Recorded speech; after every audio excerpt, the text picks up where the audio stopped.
মানুষ কত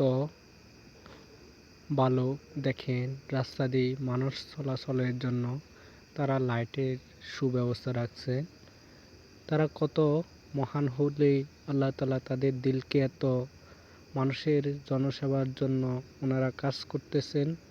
আপনারা সবাই ওনাদের জন্য দোয়া করবেন। দেখেন রাস্তা দিয়ে ওনারা নিজস্ব খরচে, নিজস্ব অর্থায়নে তারা বাতির ব্যবস্থা করছেন, যাতে রাত্রে মানুষ যাতায়াতে কোনো অসুবিধা না হয়।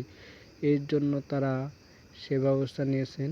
সবাই তাদের ফ্যামিলির জন্য, তাদের পরিবারের জন্য দোয়া করবেন। কারণ মুসা নবী সাল্লাল্লাহু আলাইহি সাল্লাম আর খিজির আলাইহিস সালাম যখন এক পথে দিয়ে যাতায়াত করতেছেন, তখন তিনি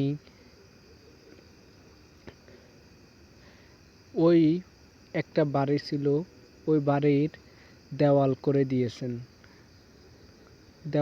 করে দিয়েছেন খিজির আলাইহিস সালাম আর মুসা আলাইহিস সালাম। তো মুসা নবী সাল্লাল্লাহু আলাইহি সাল্লাম বলতেছেন, ও আমার বন্ধু, তুমি কেন ওদের দেওয়াল করে দিচ্ছ? তখন খিজির আলাইহিস সালাম বলছেন, ও আমার বন্ধু, এদের বংশরা, এদের পরিবাররা এক সময় খুবই আল্লাহওয়ালা ছিল। আজকে তারা হঠাৎ তাদের পরিবার নাই, তাদের পরিবারের কেউ শক্তিশালী নয়, তাই আমি তাদেরকে আল্লাহর হুকুম অনুযায়ী তাদের দেওয়াল করে দিচ্ছি। তো তাদের সেই রকম ওনারাও রাখছেন। সবাই ওনাদের জন্য দোয়া করবেন ইনশাল্লাহ।